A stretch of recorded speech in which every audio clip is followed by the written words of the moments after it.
أعوذ بالله من الشيطان الرجيم.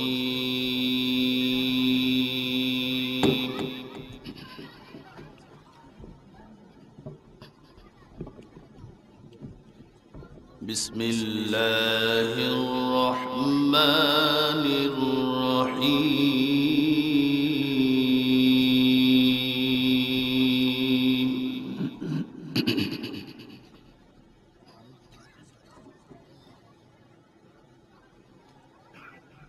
هو الذي أرسل رسوله بالهدى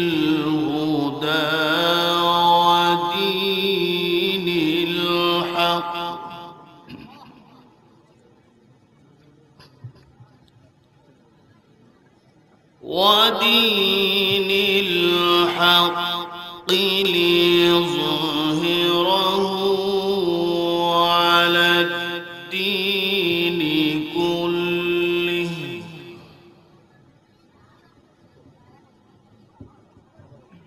ولو كره المشركون.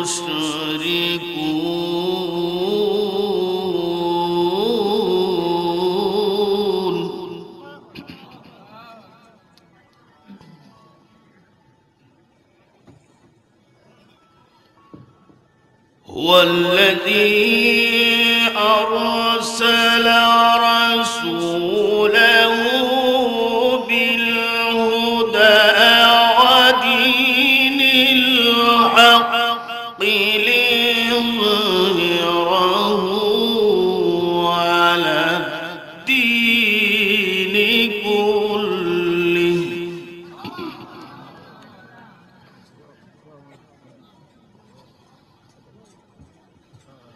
ولو كره المشركون.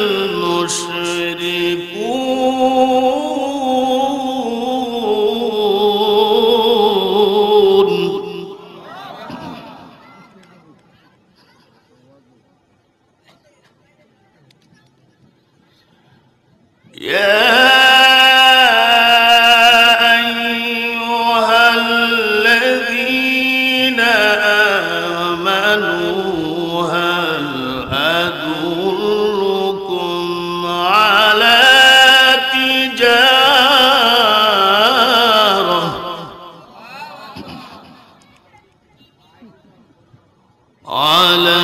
تجارة تنجيكم من عذاب أليم.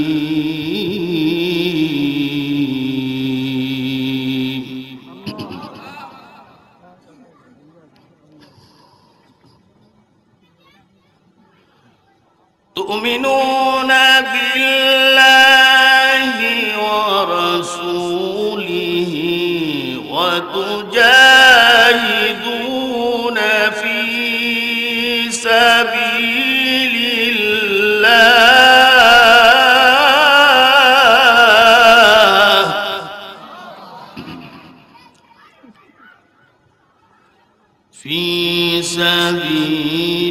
الله بأموالكم وأنفسكم ذلكم خير لكم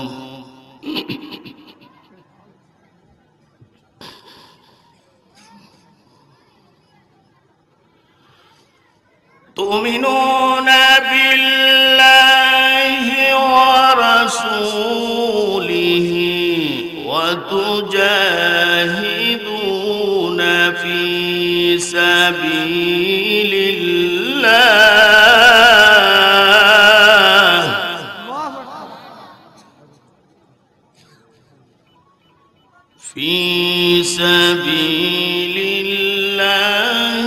بأموالكم وأنفسكم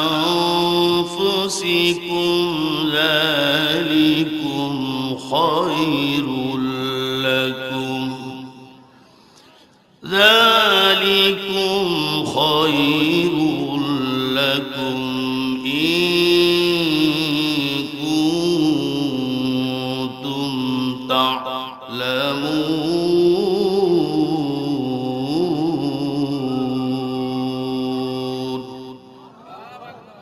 صدق الله العظيم.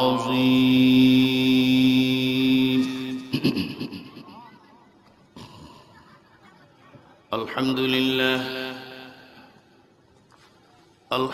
لله نحمده ونستعينه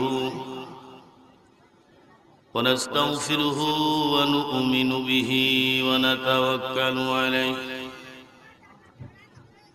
ونعوذ بالله من شرور أنفسنا ومن سيئات أعمالنا من يهد الله فلا مضل له ومن يضلله فلا هادي له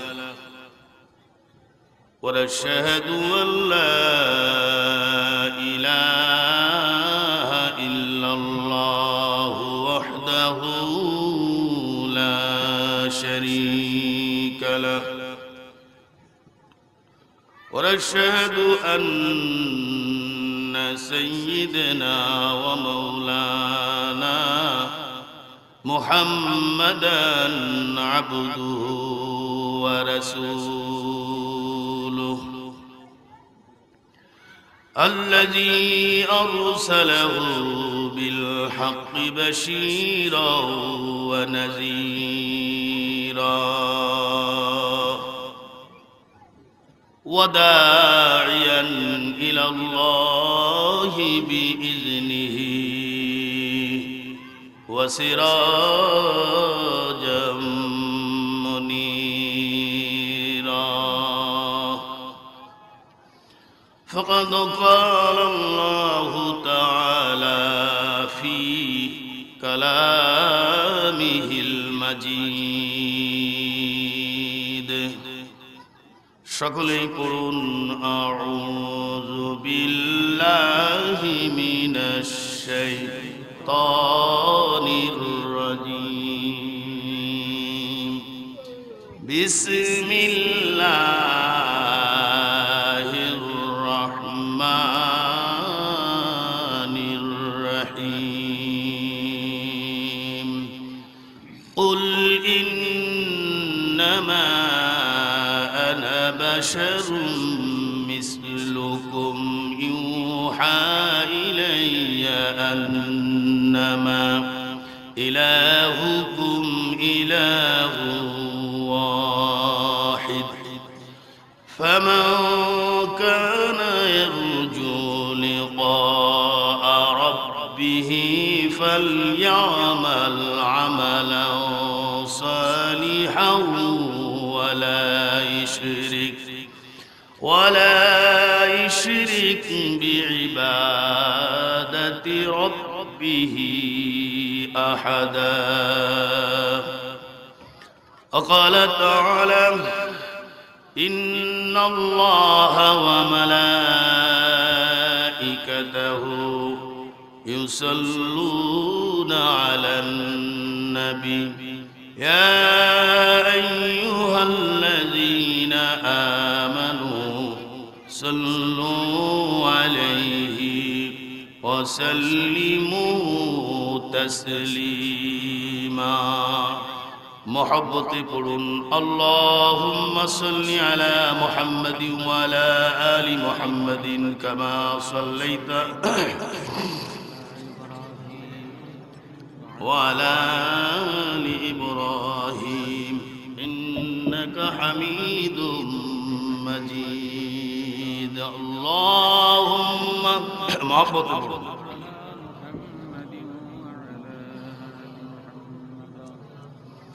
كما صليت على إبراهيم وعلى آل إبراهيم إنك حميد مجيد সকলে বলুন আলহামদুলিল্লাহ। বারাকার বাইতুল আমান জামে মসজিদের উদ্যোগে অজদর মাহফিলে আজকে মাহফিলের সম্মানিত সভাপতি প্রধান অতিথি জনাব আলহাজ মোহাম্মদ ইদ্রিস আলী শেখ, প্যানেল চেয়ারম্যান মুন্সিগঞ্জ জেলা পরিষদ। উপস্থিত বিশেষ অতিথিবৃন্দ, হযরত উলামায়ে কেরাম, বিভিন্ন জায়গা থেকে আগত ধর্মপ্রাণ মুসলমান ভাইরা, পর্দার আড়ালের মা ও বোনেরা, মহান রব্বুল আলামিনের দরবারে সর্বপ্রথমে শুকরিয়া আদায় করি যে আল্লাহ দুনিয়ার সমস্ত কাজকর্মের থেকে কিছু সময় ফারেক করে রিয়াদুল জান্নাহ বেহেশতের বাগানে বসে বসে হাদিস শরীফ, কোরআন শরীফের আলোচনা শুনবার করবার তৌফিক আল্লাহ দান করেছেন। সেই মহান রব্বুল আলামিনের দরবারে সর্বপ্রথমে শুকরিয়া আদায় করি। সকলেই জোরে সোরে আমার সঙ্গে বলুন আলহামদুলিল্লাহ। আমার ভাইয়েরা, গভীর রাত হয়ে গেছে, আমি আরো 1 ঘন্টা আগে উঠতে চাইছিলাম,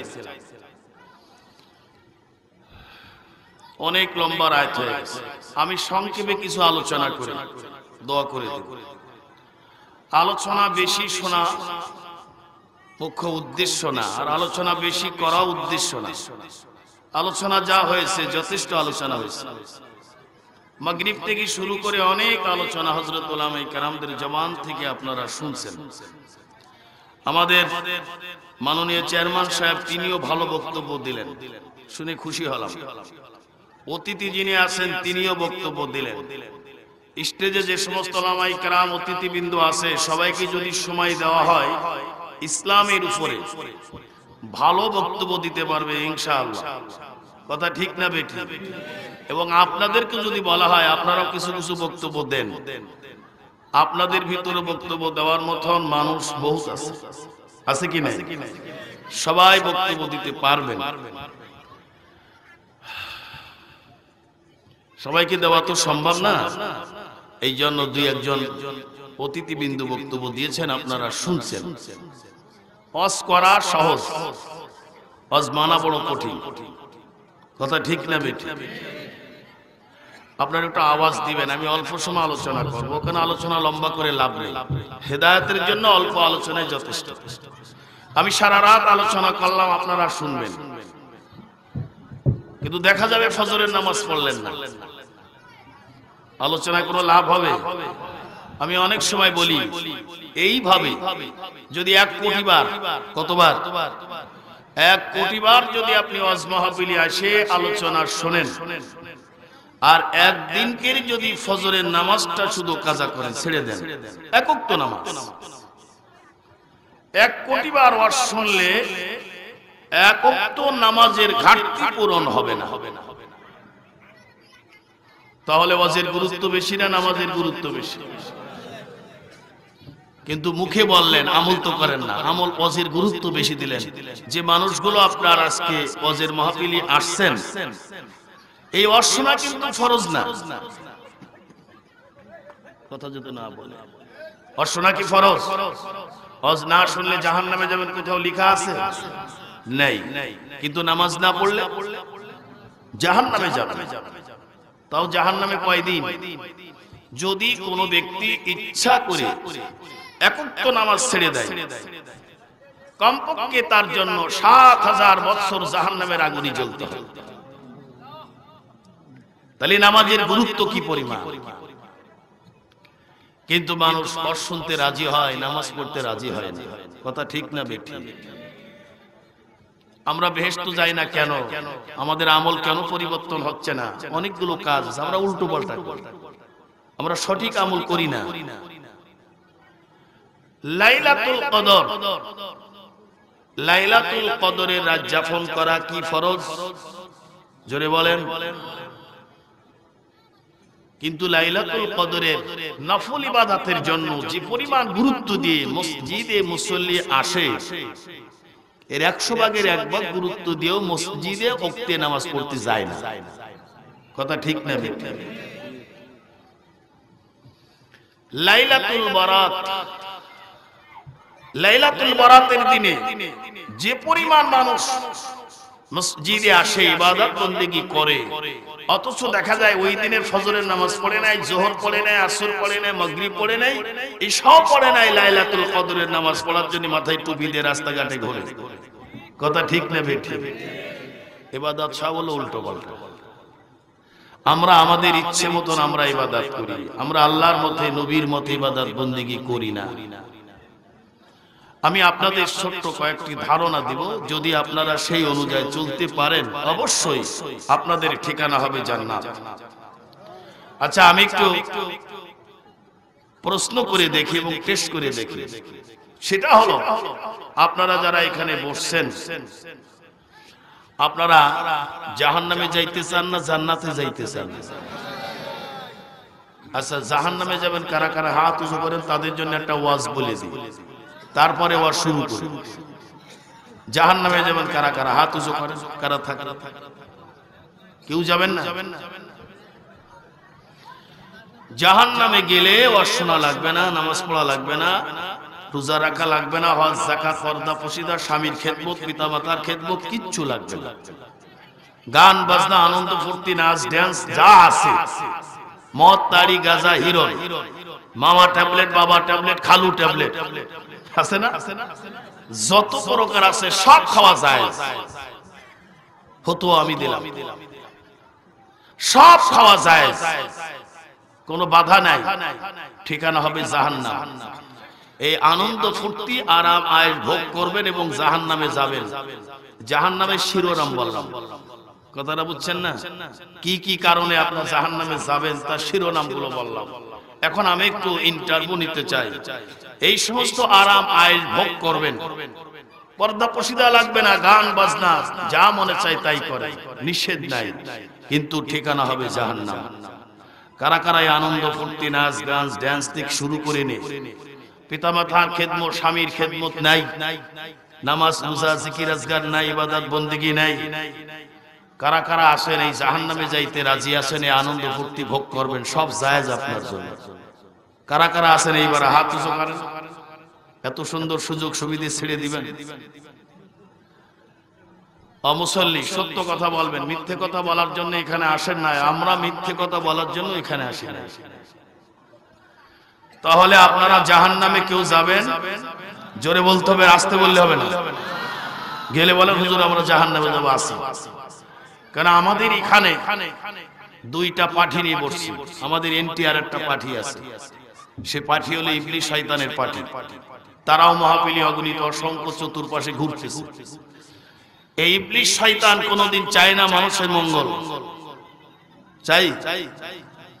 সে চাবে না একটা মানুষ ওয়াজের মাহফিলে বসুক। সে জানে ওয়াজের মাহফিলে বসলে মানুষ হিদায়াত হবে, আল্লাহ ওয়ালা হবে, নামাজি হবে, দিনদার হবে, মদ ছাড়বে, ঘুষ ছাড়বে, সুদ ছাড়বে, সে আল্লাহর ওলিতে পরিণত হয়ে যাবে, নিষ্পাপ শিশুর মতন ঘরে চলে যাবে, মারা গেলে শহীদের সাথে।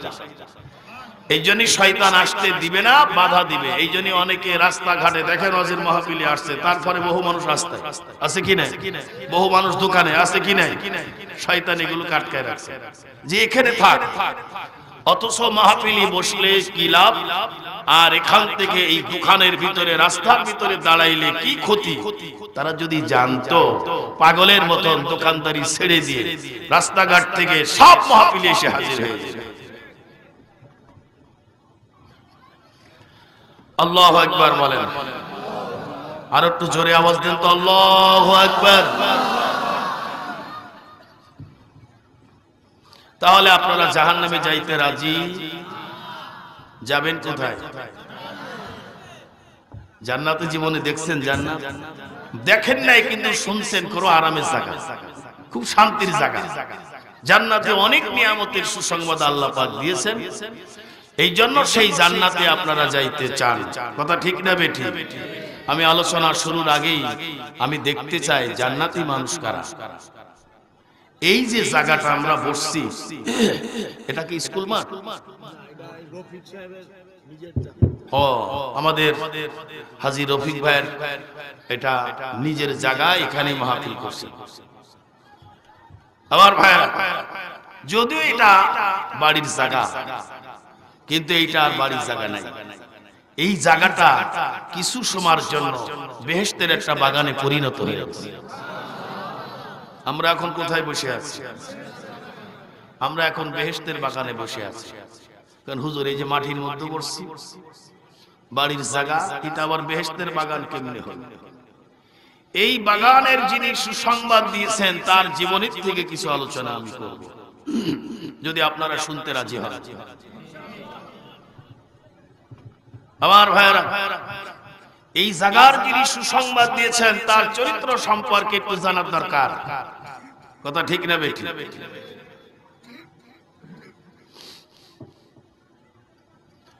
তার চরিত্র সম্পর্কে আল্লাহ রাব্বুল আলামিন স্বয়ং নিজে তার চরিত্রের সনদ দিয়েছেন। সুবহানাল্লাহ। কি সনদ দিয়েছেন? আল্লাহ। ওয়া ইন্নাকা লাআলা খুলুকিন আযীম। সুবহানাল্লাহ বলেন। আসমানের নিচে জমিনের মধ্যে উত্তম চরিত্রবান কে? নবীজির চরিত্রের সঙ্গে পৃথিবী কারো চরিত্রের সঙ্গে তুলনা করা যাবে না, এই ঘোষণা দিয়েছেন আমার আল্লাহ। আবার ভাইরা, যার চরিত্রের ভিতরে কোনো কলঙ্কর দাগ নেই, কোন ব্যক্তির চরিত্র সম্পর্কে আল্লাহ রাব্বুল আলামিন কোরআন কারীমের ভিতরে ঘোষণা করে নাই, কিন্তু আল্লাহ পাক একজন ব্যক্তির সম্পর্কে কোরআন শরীফে ঘোষণা করেছেন। তিনি হলেন আমাদের প্রিয় নবী মুহাম্মদুর রাসূলুল্লাহ। সর্বপ্রথমের সুসংবাদ দিলাম, আরব দেশে জন্মগ্রহণ করেছেন, কুরাইশ বংশে হুজুরের জন্মগ্রহণ হয়েছেন। আমার ভাইরা, সম্ভ্রান্ত পরিবারে হুজুর জন্মগ্রহণ করেছেন। হুজুর যখন জন্মগ্রহণ করেছেন তৎকালীন সেই সময় কোনো মানুষ মুসলমান ছিল না, সব দেবদেবীর পূজা করতেন। আমি শুধু সংক্ষেপে বুঝাইতে চাই, হুজুরের চরিত্র এত সুন্দর ছিল, হুজুরের ব্যবহার এত সুন্দর ছিল, সেই জামানার কাট্টা কাফিররা আমার নবীকে একটা লকব দিয়েছিলেন। নবীজির চরিত্র দেখে মুগ্ধ হয়ে তারা বলেছিলেন, মুহাম্মদকে বলেছিলেন আল আমিন। সুবহানাল্লাহ। এই লকবটা কোনো হুজুর দেয় নাই, কোনো পীর সাহেব দেয় নাই, কোন ইসলামিক লোক দেয় নাই। এই লকবটা দিয়েছিলেন তৎকালীন কাফের মুশরিকেরা। শুনলে খুশি হবেন, এই লকবটা দেওয়ার পর গোটা আরব জাহানের মানুষ কেউ প্রতিবাদ করে নাই। আমরা যদি কোনো মানুষের সম্পর্কে কারো চরিত্রের একটু সনদ আমরা যদি বর্ণনা করি, বলি ওই লোকটা ভালো, তার তিনজন প্রতিবাদ করে না ওই লোকটার চরিত্র ভালো না। মুহাম্মদ সাল্লাল্লাহু আলাইহি সাল্লামের চরিত্র এত সুন্দর, তিনাকে এই লকব দেওয়ার পরে একটা প্রতিবাদ করার মতন মানুষ তৎকালীন আর ছিল না। সকলে এক বাক্যে মেনে নিয়েছেন মুহাম্মদ সাল্লাল্লাহু আলাইহি সাল্লাম সত্যবাদী, জীবনে কোনোদিন একটা মিথ্যে কথা বলে না। মুসলমানদের জন্য, উম্মতি মুহাম্মাদীর জন্য সবচেয়ে গর্ব যে আমাদের নবী জীবনে একটা মিথ্যে কথা বলে নাই। সুবহানাল্লাহ। আপনাদের মধ্যে কেউ আছেন যে হুজুর আমরা মিথ্যে কথা কই না? আছেন কেউ? থাকলে ওঠেন একটু কদম মুসি করিতেন। আর ভাইরা, যে মানুষটার জীবনী আলোচনা হবে তার জীবনের একটু কথা শুনতে হবে, তার চরিত্রের কথা। জীবনের শুরু থেকে নিয়ে মৃত্যুর আগ পর্যন্ত একটা মিথ্যে কথা আমার নবী বলে না। নবীজির কোন কথা যদি আজকে মিথ্যে কাফের মুশরিকরা যেভাবে গবেষণা শুরু করেছে, যদি একটা মিথ্যের আশ্রয় পাইতো তারা স্লোগান শুনতো, পাই নাই, কিয়ামত পর্যন্ত পাবে না। এত সুন্দর চরিত্র নবী মুহাম্মদুর রাসূলুল্লাহ সাল্লাল্লাহু আলাইহি সাল্লাম জীবনে একটা মিথ্যে কথা বলেন। সেই নবী বলেছেন কোরআন হাদিসের মাহফিল এটা হলো বেহেশতের বাগান। হুজুর বলেছেন তোমরা বেহেশতের বাগানে যাও আর বেহেশতের ফল ভোগ করো। সাহাবারা আরজ করলেন, ইয়া রাসূলুল্লাহ, দুনিয়ার জমিনে বেহেশতের বাগান কোনটা, আবার তার ফল কোনটা? হুজুর বললেন বেহেশতের বাগান কোরআন হাদিসের মজলিস, আল্লাহর জিকিরের মজলিস, এটা হলো বেহেশতের বাগান। আর বেহেশতের ফল হলো এই যে মাঝে মধ্যে বসে বসে আপনারা বলতেছেন সুবহানাল্লাহ, বলেন না আলহামদুলিল্লাহ। কার নাম নিলে কি গুনাহ হইব না? অনেকেই যে নিলেন না, মনে করলেন সুবহানাল্লাহ দেহি পীর সাহেবরা কয়, ফিরের মুরিদরা কয়, আমরা সুবহানাল্লাহ কবু কয়। সুবহানাল্লাহ আমাকে বাগে পড়ে নাই নাকি কয়? সুবহানাল্লাহ কার না? সবাই জোরে একবার ডাক দেন তো সুবহানাল্লাহ, আর একবার বলেন আলহামদুলিল্লাহ। এইটা হলো বেহেশতের ফল। সুবহানাল্লাহ,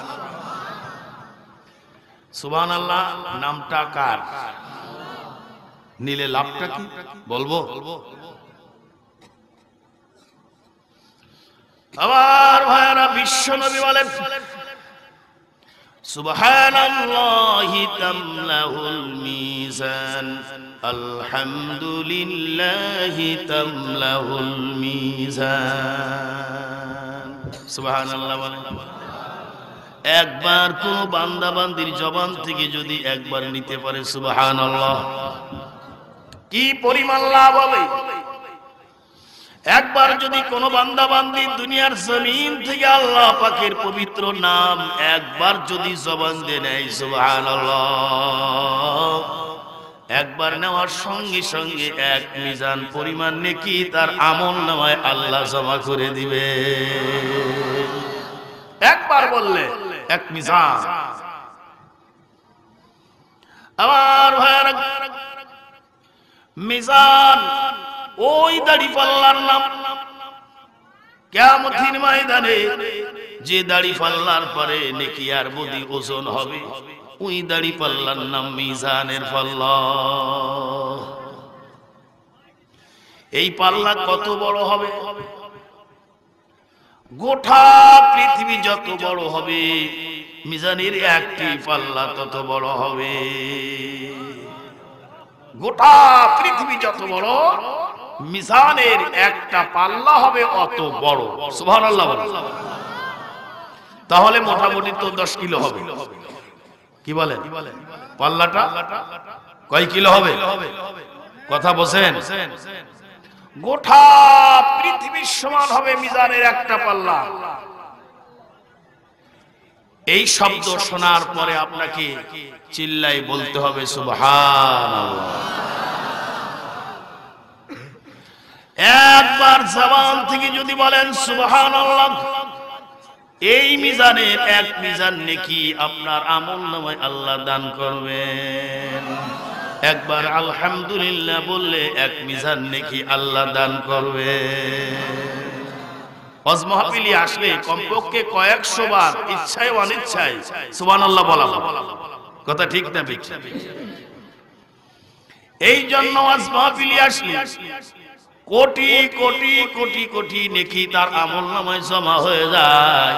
ফুর্তি নাচ ডান্সের মঞ্চে যায়, কোটি কোটি গুনাহ নিয়ে ঘরে যায়। বিশ্বনবী বলেছেন এটা বেহেশতের বাগান। হুজুরি কথা বিশ্বাস হয়? আমরা কোথায় বসে আছি? বেহেশতের বাগানের ভিতরে বসে আছি। আসমানের নিচে জমিনের মধ্যে এর চাইতে উৎকৃষ্ট মজলিস আর না।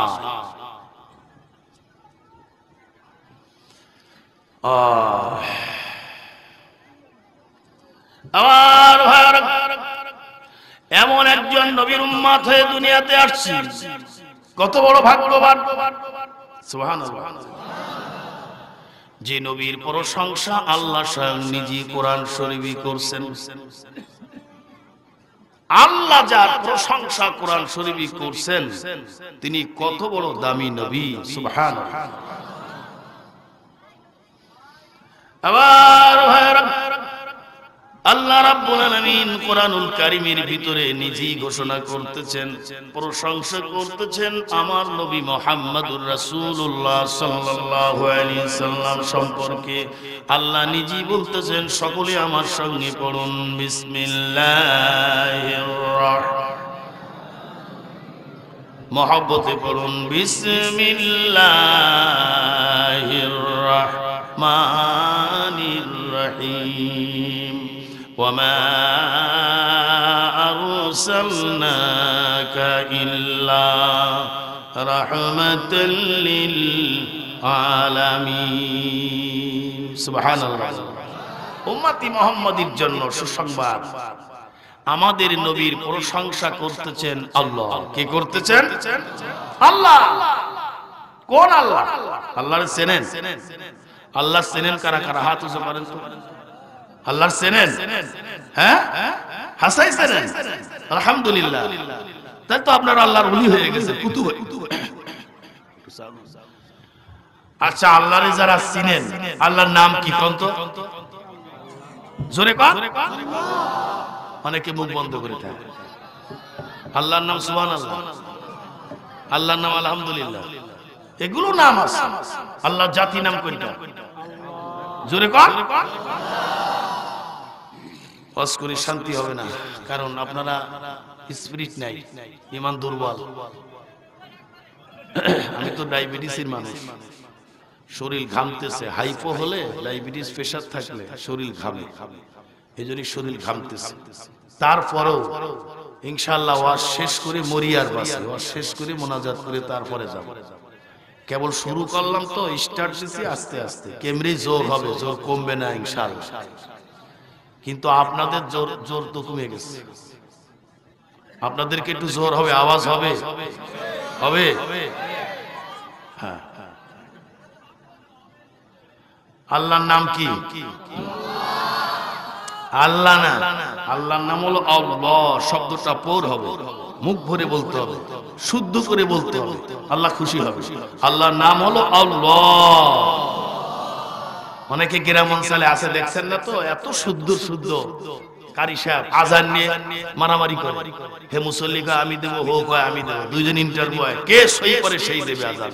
দাও একজন আল্লাহু আকবার, আল্লাহু আকবার, কয় কি কয় না? হ্যাঁ, আমি কই কি হালার বেটা, আল্লাহর নাম নিবে, তারপর হাইয়া আলা সালাহ ডাক দেয় কিনা? শুদ্ধ জীবনে তো কারি সাহেবের কাছে পড়ে না। এই আজান দিয়ে, এই আজান দিলে কি রহমত আইব না গজব আইব? আমি অনেক সময় বলি, শিক্ষা দিয়েছেন নবী মুহাম্মদ রাসূলুল্লাহ সাল্লাল্লাহু আলাইহি ওয়াসাল্লাম। নবীজির একটা সুন্নাহ, একটা আদর্শ দিয়ে ইসলাম প্রতিষ্ঠা করেছেন। আবার অনেকে আছে নবীজির আদর্শ না থাকায় ইসলাম ধ্বংস হয়ে গেছে। আছে কি না? দেখবেন এক শ্রেণীর মানুষ, তারা সুন্নত তরিকার সালাম দিতে জানে না। অনেক সময় এই ধরনের সালাম দেখা যায়, ইলেকশন সিলেকশন আসলে ওই সমস্ত সময় এসে দেখা যায় সালাম পাইকিরি দরে দেয়। জীবনে সালামের তালিমই তো কোনো জায়গায় নেই। আইসিপ পরে সালাম আলাইকুম। আর ওই মুসল্লিও যারা আছে, পাবলিক যারা, স্যারে যখন সালাম দিল তো ওই স্টাইলি স্যারের আবার ধন্যবাদ দেয়, ওয়ালাইকুম সালাম। তার মানে অর্থ হচ্ছে স্যারে কইতেছে সালাম আলাইকুম, মানে তোর পরে আল্লাহর গজব নাজিল হোক। আর উনিও সালামের জবাব দিচ্ছে, স্যার আপনি যখন গজবের দোয়াই করলেন, আমিও জবাব দিই আল্লাহর গজব আপনার পরে নাজিল হোক, তাড়াতাড়ি মরেন, দেশটা শান্তিতে ফিরে আসুন। আছে কি না? আর সালাম দিলে শান্তি বর্ষিত হবে, মহব্বত সৃষ্টি হবে, শত্রুতা দূর হবে। নবীজির সুন্নত তরিকা। আসসালামু আলাইকুম ওয়া রাহমাতুল্লাহি ওয়া বারাকাতুহু। সুবহানাল্লাহ। তালি আল্লাহর নাম কি? আল্লাহর নাম আল্লাহ। আযানটা হবে কেমন? আল্লাহু আকবার,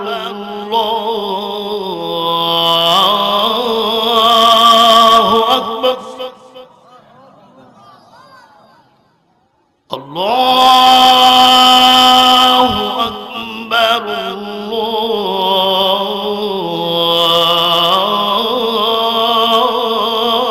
আল্লাহু আকবার। অনেক কারি সাহেব টান দেয়, আল্লাহু আকবার দেয় না? টান কোথায় দিতে হবে জানে তোরা, টান একটা দিয়ে দিল। সকলে পড়েন আশহাদু আল্লা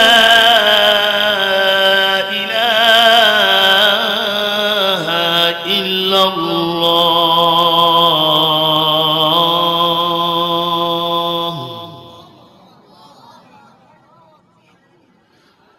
আশহাদু আল্লা ইলাহা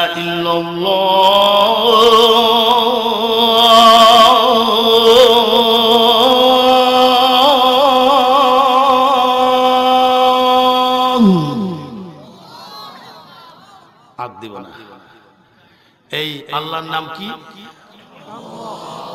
সবাই একটু জোরে কান, কইলে কোনো গুনাহ শোনা হইব নাকি? কত নায়ক নায়িকার নাম কোন, তাতে গুনাহ হয় না। আল্লাহর নাম নিলে কিরফুনা তার স্বভাব, আল্লাহর নাম নিতে রাজি না। গোটা পৃথিবীর মালিকের নামটা কি বলেন তো? গোটা পৃথিবীর মালিকের নাম আল্লাহু আকবার, আল্লাহু আকবার। সেই মালিকের নাম, গোটা পৃথিবীর মালিকের নাম ধরে একটু ডাকবেন, রাজি আছেন? কোন পীরের নাম না, কোন আলেম ওলামার নাম না, সেই পৃথিবীর মালিকের নাম কয়েক মর্তবা বরকতের জন্য নেন। আমি বাকি আলোচনা শুরু করি। সকলে মহব্বতের সেই ওই আল্লাহর নাম নেবেন। কার নাম? আল্লাহর নাম নেওয়া কোনো শিরক আছে নাকি? কোনো বেদাতি আছে নাকি? থাকলে আমার সামনে কোন। আল্লাহর নাম নেওয়া কোনো শিরক আর বেদাতি কিছু নাই, বরং নিলে কি পরিমাণ লাভ। আমি ওয়াজের শেষে 1 মিনিট বলে তারপরে দোয়া করব। সকলে মহব্বতে সেই সকলেই ওই আল্লাহর নাম নেবেন। গোটা পৃথিবীর মালিকের নাম কি? সবাই মহব্বতে জোরে জোরে বলেন আল্লাহ আল্লাহ আল্লাহ।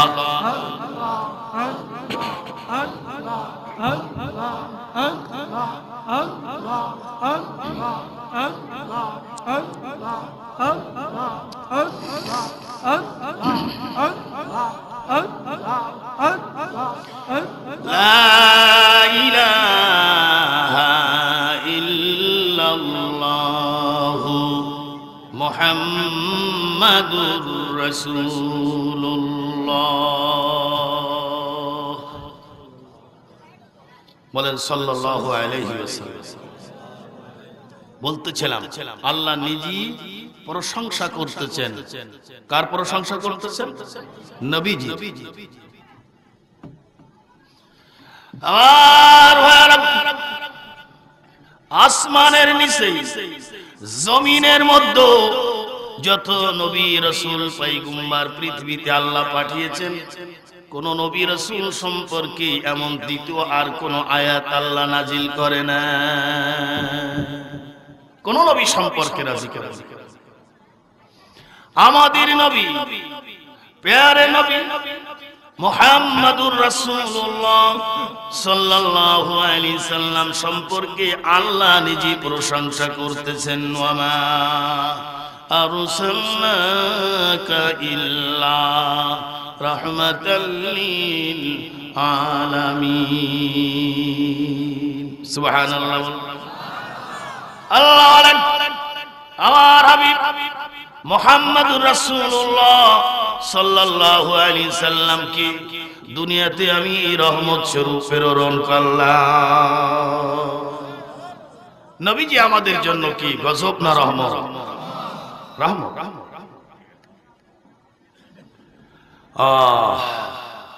অনেক নবী পৃথিবীতে আগমন করেছেন, আমার নবীও আসছেন। সমস্ত নবীদের নবী, সমস্ত নবীদের সর্দার হলো আমাদের নবী মুহাম্মাদুর রাসূলুল্লাহ। আমাদের নবীর প্রশংসা আল্লাহ নিজে করতেছেন। সুবহানাল্লাহ। আমি অনেক সময় বুঝানোর জন্য বলি, নবীদের ভিতরে সবচেয়ে কথা বেশি বলেছেন আল্লাহর সঙ্গে হযরত মুসা পয়গম্বর। মুসা পয়গম্বর আল্লাহর সঙ্গে কথা বেশি বলেছেন। এত পাওয়ারফুল নবী ছিলেন পয়গম্বর মুসা, সরাসরি তুর পাহাড়ে যে আল্লাহর সঙ্গে ডাইরেক্ট কথা বলতেন। আল্লাহ জবাব দিতেন, মুসা কথা বলতেন, আল্লাহ জবাব দিতেন, আল্লাহ কথা বলতেন, মুসা জবাব দিতেন, ডাইরেক্ট কথা বলতেন আল্লাহর সঙ্গে। সুবহানাল্লাহ, কত পাওয়ারফুল নবী।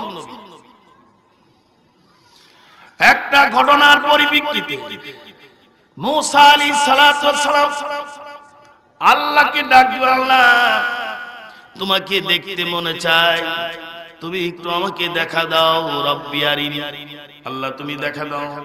মুসা আল্লাহকে দেখার জন্য আরজু করলেন, আল্লাহ বলে দিলেন লান তারানি, হে মুসা আমাকে কখনো দেখতে পাবি না। সুবহানাল্লাহ, মুসা দেখার জন্য আরজু করলেন, আল্লাহ বললেন আমাকে দেখতে পাবি না। মুসা এত ঘাড় বেঁকা ছিল, এত ঠেটা ছিল। অনেক সময় ছেলে মেয়ে দেখবেন ঠেটা আছে, যা চাবে তাই দিতে হবে, না দিলে মাটিতে গড়ুগড়ি করবে। শেষকালে বাপের কাছে চাইছিল 10 টাকা, তার মাটিতে গড়ুগড়ি করার কারণে, কান্দার কারণে বাপ দেয় 20 টাকা, তারপরও ঠান্ডা হয় না। এরকম ধরনের ঠেটা ছেলে পেলে আছে কিনা? নবীদের ভিতরে মুসা ছিল ঠেটা মুসা। আল্লাহর কাছে যা কইতো ওই দাবি পূরণ হওয়া পর্যন্ত মাথা জমিন থেকে উঠাইতো না, শুধু কান্তি থাকতো, দাবি পূরণ করার পরে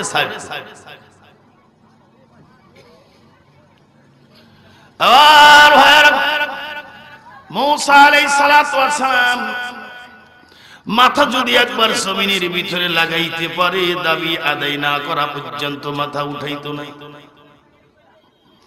হযরতে পয়গম্বর মুসা বারবার আরজু করা শুরু করলেন, রব্বি আরিনি, আল্লাহ দেখা দাও। আল্লাহ বললেন লান তারানি, দেখতে পাবি না। এরপর আরজু বন্ধ করলেন না, বারবার বলতেছেন, আল্লাহ বলেন যদি দেখতেই চাস ওয়ালাকিন ইনজুর ইলাল জাবাল, পাহাড়ের দিকে তাকা, এই পাহাড়ের পরে আমার নূর অবতীর্ণ হবে, যদি পাহাড় স্থির থাকে আমাকে দেখতে পারবি, নসে দেখতে পারবি না।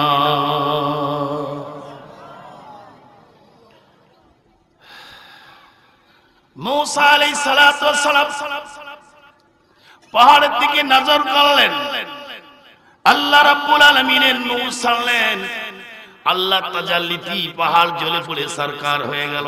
সুবহানাল্লাহ বলেন। কিতাবে লিখছে সুরমায় পরিণত হয়ে যায়। এই যে সুরমা চোখে দিলে চক্ষু ভালো হয়, সুরমা চোখে দেওয়ার সুন্নাত জরিকাম। সুবহানাল্লাহ।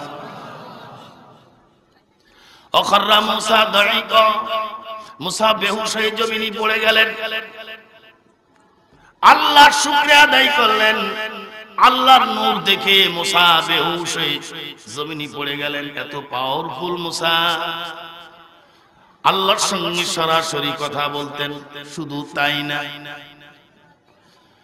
মুসা আলাইহিস সালাতু ওয়াস সালামের জামানায় আল্লাহর দুশমন নাফরমান ছিল, যার ইতিহাস এখনো পর্যন্ত আছে। মিশরের সেই চিড়িয়াখানার ভিতরে, মিশরের জাদুঘরের ভিতরে সেই শয়তানের লাশ এখনো পর্যন্ত রক্ষিত আছে। তার নাম কি জানেন? জোরে কোন? ফিরআউন খুব ভালো লোক ছিল না খারাপ লোক ছিল? ফিরআউন এত খারাপের খারাপ যে তার নামের সঙ্গে আজ পর্যন্ত আদর করে একটা লোক নামও রাখলো না, তার দলের লোকও তার নাম রাখে না। রাখছে? আমি অনেক সময় বলি, যখন যুদ্ধ হলো, আমেরিকার সৈন্য এসে সাদ্দামের ইরাক ধ্বংস করে দিল, ওই বছর সাদ্দামের এত জনপ্রিয়তা হয়েছিল বাংলাদেশে, বিশেষ করে সন্তান যেগুলো হয়েছে সব নাম রাখছে সাদ্দাম। কথা ঠিক না?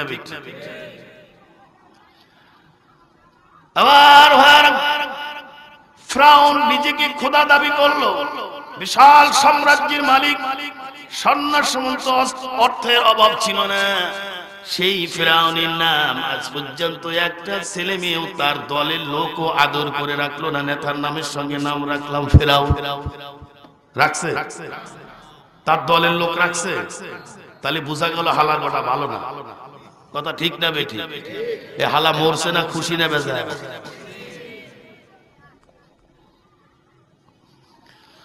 হযরতে মুসা আলাইহিস সালাতু ওয়াস সালামকে তিনি নির্যাতন শুরু করলেন, অত্যাচার শুরু করলেন, দেশ থেকে বিতাড়িত করলেন।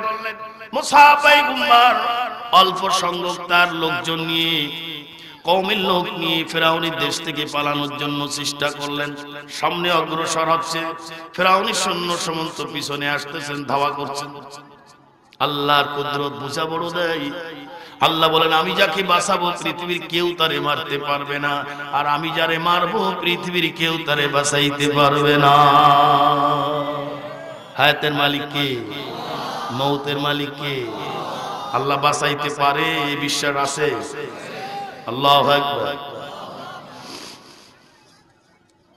আবার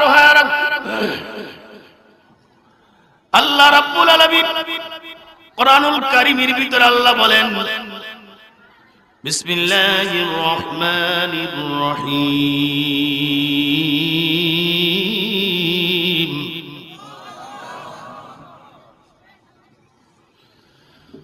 তুলিজুল লাইলা ফিন নাহারি ওয়া তুলিজুন নাহারা ফিল লাইল وتخرج الحي من الميت وتخرج الميت من الحي وترزق من تشاء بغير حساب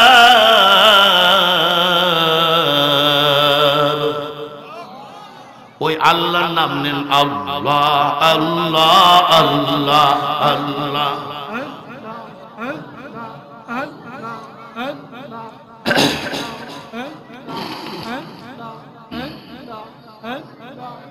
যাক, হইছে হইছে। আমি একটু চা খাচ্ছিলাম, এটা হলো চিনি ছাড়া, কেননা গলাটা বসে আছে তো এই জন্য তো খাই। এখন দেখতেছি চা আমার চাইতে আপনাকে সকলের খাওয়া ফরজ হয়ে গেছে, কারণ আপনাদের গলার যে অবস্থা।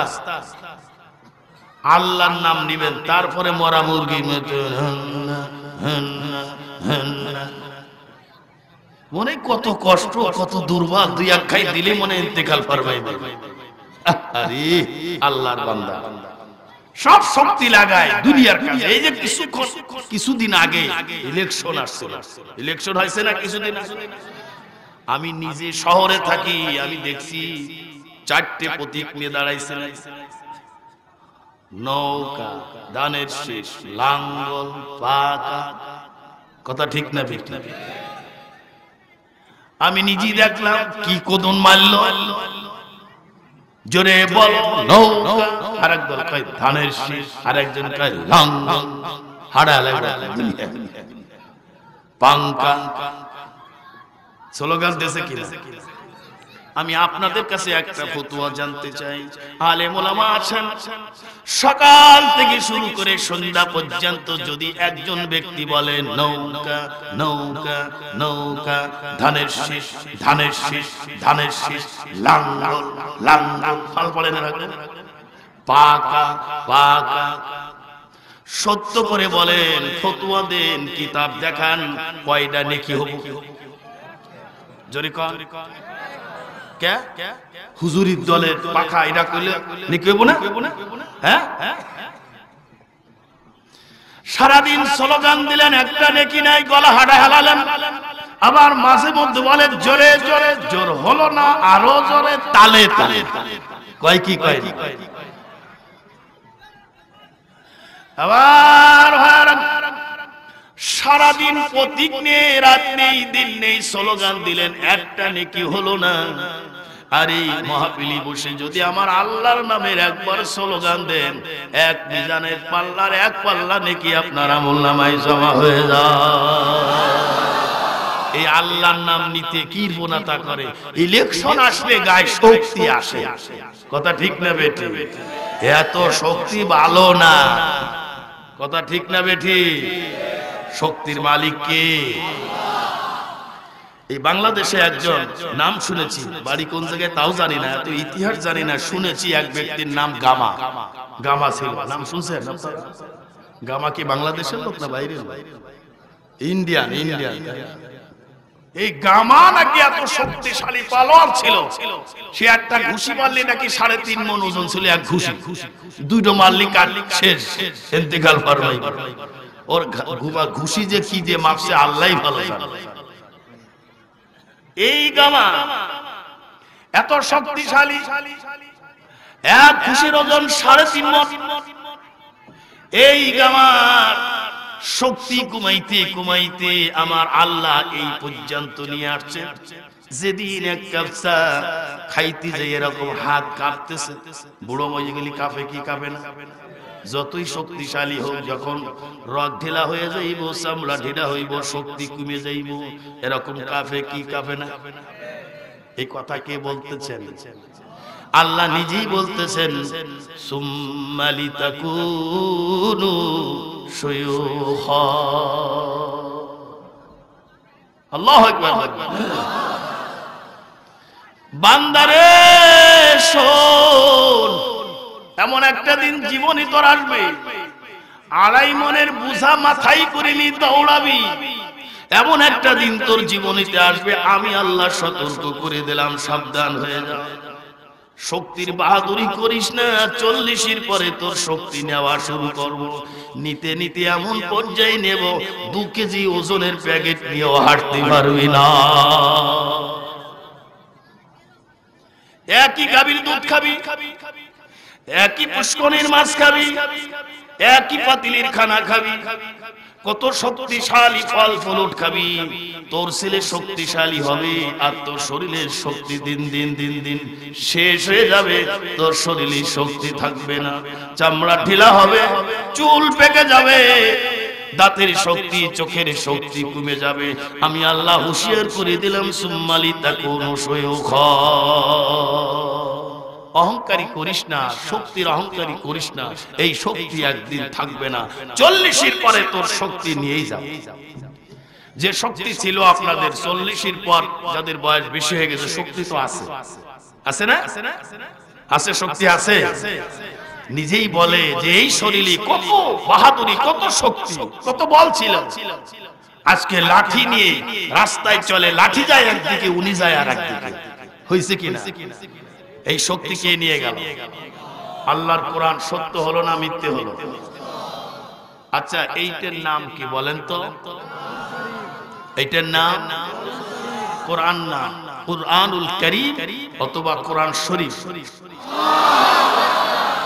এখন আমি আরেকটা স্লোগান দেব, আল কোরআনের আলো, আরো জোরে, আল কোরআনের আলো,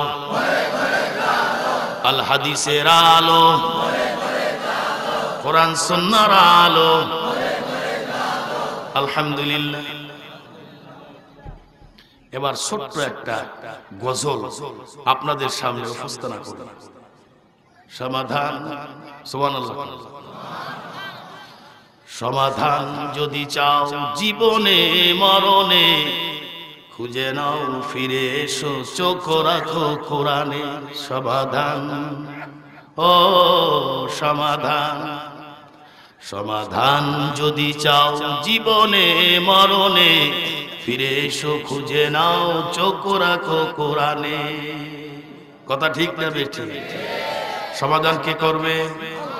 কি করবে? আল্লাহ। আল্লাহর কোরআন সমাধান করে দিয়েছে, সব সমস্যার সমাধান করে দিয়েছেন আল কোরআন। সুবহানাল্লাহ।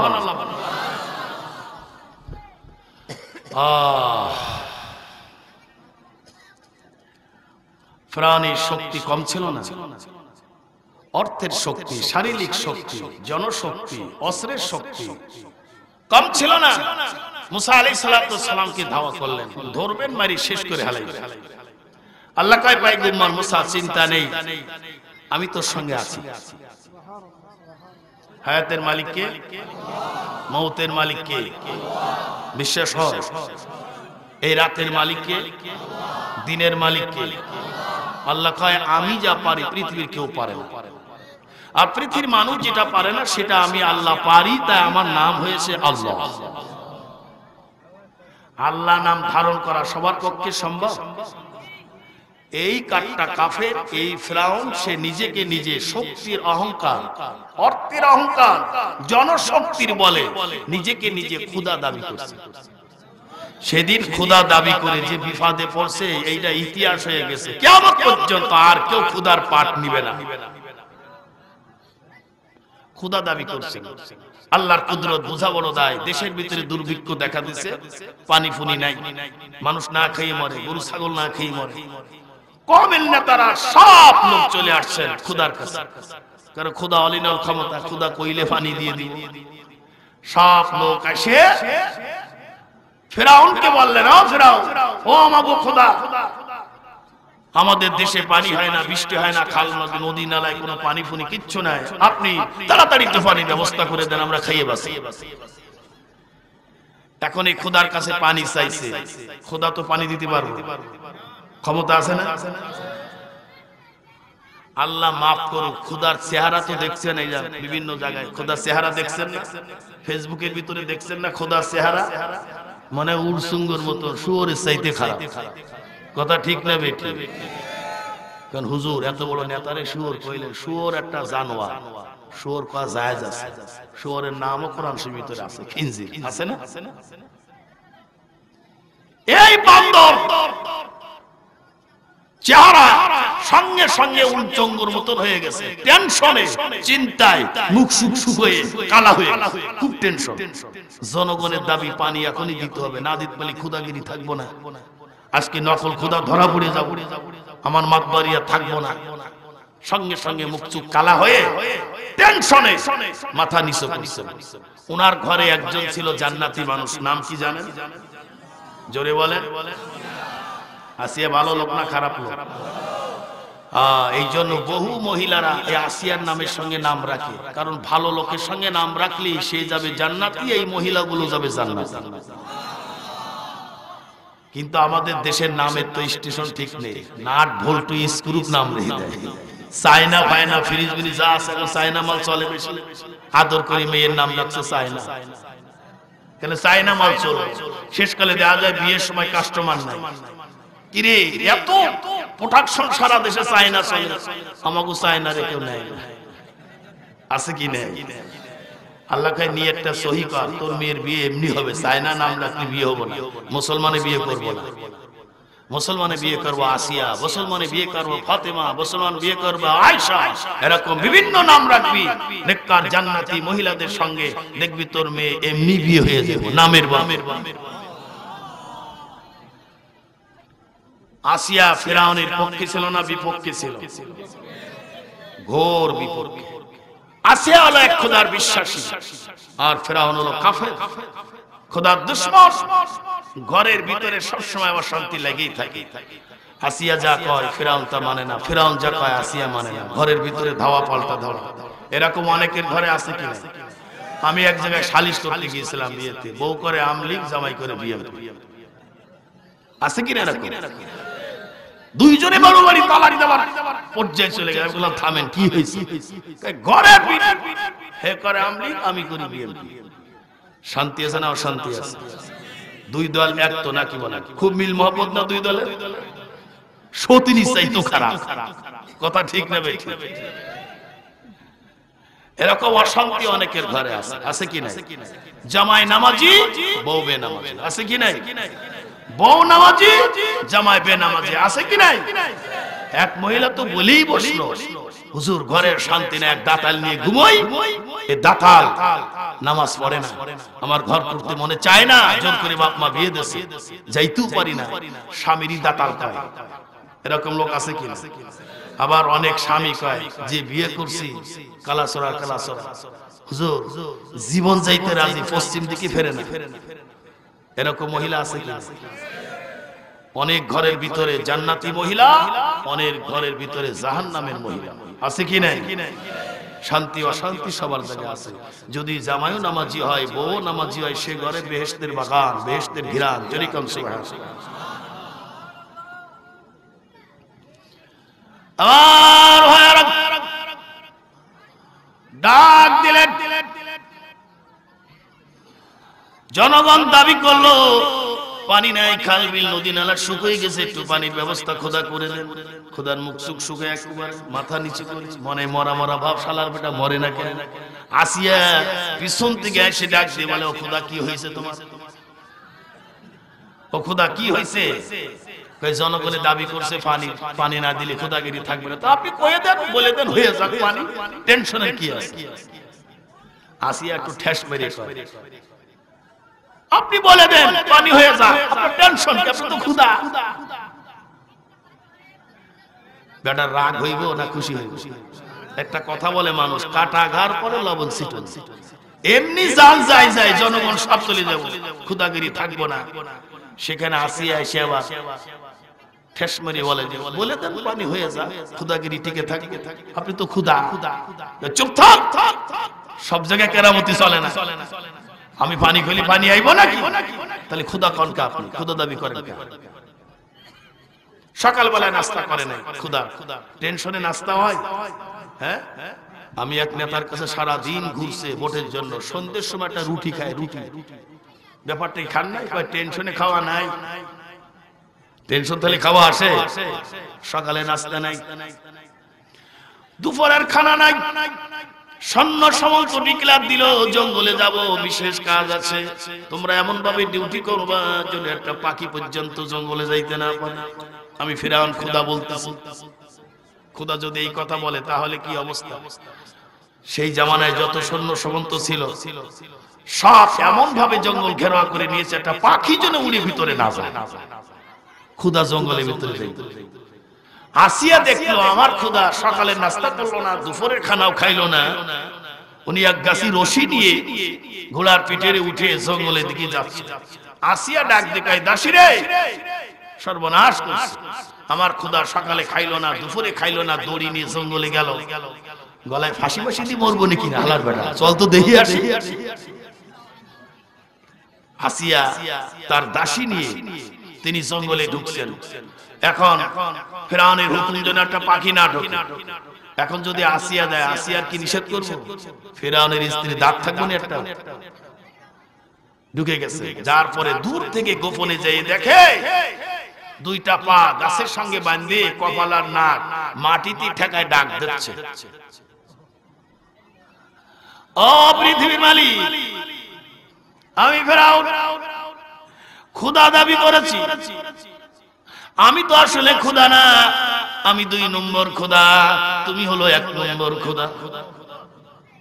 আল্লাহ গো, জনগণে দাবি করেছে নদী নালা খাল বিল যদি পানি না আসে আমার খোদাগিরি থাকবে না। তোমার দরবারে ফরিয়াদ, আমার খোদাগিরি তুমি দুনিয়াতে টিকিয়ে রাখো, মৃত্যুর পরে যা ইচ্ছা তাই করো, আমার বেইজ্জতি করো না। নদী নালা খাল বিল পানিতে ভরপুর করে দাও, আমার খোদাগিরিটা টিকে থাকুক তোমার কাছে। এই দরখাস্ত কপাল আর নাক মাটিতে ঠেকাই যখন ডাক দিয়েছেন, আল্লাহ পাকের কুদরতি দিলের ভিতরে জোশ শুরু হয়ে গেছে। এত দয়ার আল্লাহ, আল্লাহ মহা বিপদে পড়েছেন, অসুখ বিসুখে পড়েছেন, আফাত বিপদে বালা মুসিবত রোগ সব, কেউ সাহায্য করে না। আল্লাহ বলে দিচ্ছেন, আমি গফুরুর রহিম, রহমানুর রহিম। কপালদার নাকটা যদি মাটিতে ঠেকায় ডাক দিতে পারে, আমি সঙ্গে সঙ্গে দোয়া কবুল করব। সাহায্য চাবেন আল্লাহর কাছে, মহা বিপদে আল্লাহর কাছে সাহায্য চাইলে আল্লাহ সাহায্য করবে। কাফের হোক আর মুসলমান হোক, সবারই করবে। বিচার হবে হাসরে। সুবহানাল্লাহ। আল্লাহ শিখিয়ে দিচ্ছেন কোরআন শরীফের ভিতরে কিভাবে তুমি আমার কাছে সাহায্য চাবা। মহাবিপদ, তোমার পরে মানুষ জুলুম করে, অত্যাচার করে, তুমি ধৈর্য ধারণ করো, সবর ইখতিয়ার করো, কপাল আর নাক মাটিতে ঠেকা আমি আল্লাহরে ডাক দাও, আমি তোমার দোয়া কবুল করব। বিসমিল্লাহির রহমানির রহিম।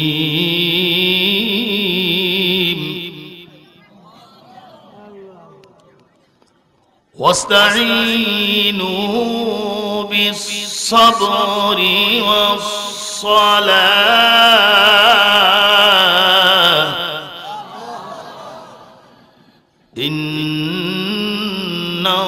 ইন্নাল্লাহা মা'আস-সাবিরিন।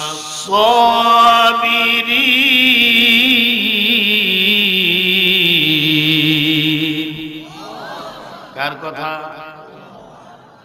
মহাবিপদ, ধৈর্য ধারণ করো, কপাল আর নাক মাটি দিয়ে ঠেকাইয়া আমার মাবুদের দরবারে ডাক শুরু করে দাও। আল্লাহ বলে ডাক দেওয়ার সঙ্গে সঙ্গে তোর ডাক কবুল করে তোর মনের আশা, তোর নেক বাসনা আমি আল্লাহ পুরা করে দিই। সাহায্য চাবো কার কাছে? বিশ্ব নবী বলেন, ওগো আমার সাহাবারা শোনো, তোমরা যদি দুইটা ওয়াদা আমি নবীর কাছে দিতে পারো, আমি তোমাদের কাছে একটা ওয়াদা দিব। সাহাবারা বলে, ইয়া রাসূলুল্লাহ কি ওয়াদা? হুজুর বলেন, দুইটা ওয়াদা হলো 5 ওয়াক্ত নামাজ ঠিকমতো আদায় করবা, আর তোমাদের চাওয়া পাওয়া আফদে বিপদে বালা মুসিবতে তোমরা একমাত্র আল্লাহর কাছে সাহায্য চাওয়া, পৃথিবী আর কারো কাছে মাথা নত করবা না। সাহায্য চাওয়া কার কাছে? আর 5 ওয়াক্ত নামাজ পড়া। উম্মতেরা রে, 5 ওয়াক্ত নামাজ যদি আদায় করো, তোমাদের চাওয়া পাওয়া যা কিছু আছে আল্লাহর সঙ্গে যদি হয়, আমি নবী ওয়াদা দিলাম কঠিন কিয়ামতের ময়দান, যেদিন তোমার ভাই ভুলে যাবে, তোমার মা তোমাকে ভুলে যাবে, তোমার বাপ তোমাকে ভুলে যাবে, ওই কঠিন ময়দানে আমি নবী তোমাকে সুপারিশ করে জান্নাতে নিয়ে যাব।